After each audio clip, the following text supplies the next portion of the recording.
भगवान शिव पार्वती से कहते हैं कि जैसा कर्म करोगे वैसा ही फल प्राप्त होगा।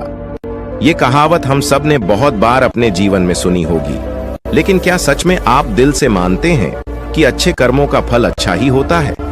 अंदर से कोई स्पष्ट उत्तर नहीं आ रहा होगा, क्योंकि हम अपने आसपास ऐसे बहुत से लोगों को देखते हैं जो जीवन भर अच्छे कर्म करते रहते हैं, लेकिन इसके बावजूद उन्हें अच्छे फल प्राप्त नहीं हो पाते। एक नौजवान कड़ी मेहनत करता है किसी परीक्षा में पास होने के लिए, लेकिन उस परीक्षा के परिणाम में उसे निराशा ही हाथ लगती है। तो इससे तो यही सिद्ध होता है कि जिन महापुरुषों ने ऐसा कहा है कि अच्छे कर्मों का फल अच्छा ही होता है, या तो वो महापुरुष गलत थे या फिर हम कर्मों का लेखा जोखा समझ ही नहीं पाते।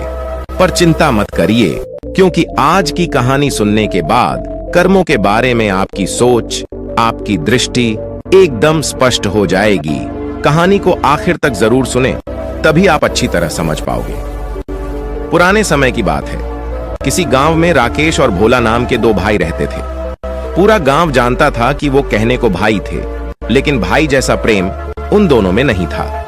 राकेश बड़ा था और भोला से वो बहुत तेज और चालाक था। उसने भोला के हिस्से में आने वाली खेतीबाड़ी की जमीन भी खुद हड़प ली थी। इसीलिए भोला के परिवार को बड़े ही कष्ट के दिन झेलने पड़ रहे थे।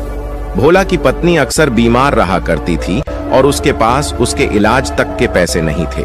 लेकिन अपने भाई से विपरीत भोला बड़े ही शीतल स्वभाव का इंसान था।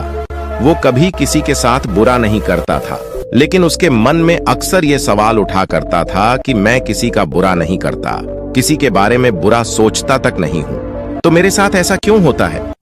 क्यों मेरी पत्नी हमेशा बीमार रहती है? क्यों मेरे पास इतना भी धन नहीं है कि मैं अपना जीवन अच्छे से चला सकूं? क्यों मुझे मेरे कर्मों का फल नहीं मिलता है? और मेरा भाई इतना धूर्त है, इतना चालाक है, और वो हमेशा मजे में रहता है, उसी तो कोई परेशानी नहीं है। वो सोचने लगा कि शायद बुरे कर्मों का फल अच्छा मिलता है, अच्छे कर्मों का फल अच्छा नहीं मिलता, और धीरे धीरे इस संदेह उसके मन में घर करने लग गया।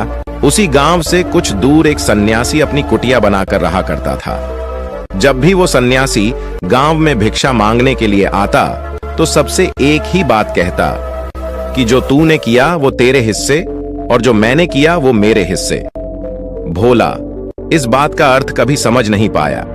एक दिन जब वो गहरी चिंता में डूबा हुआ था, तो उसके कानों में यही शब्द पड़े कि जो तूने किया वो तेरे हिस्से, और जो मैंने किया वो मेरे हिस्से।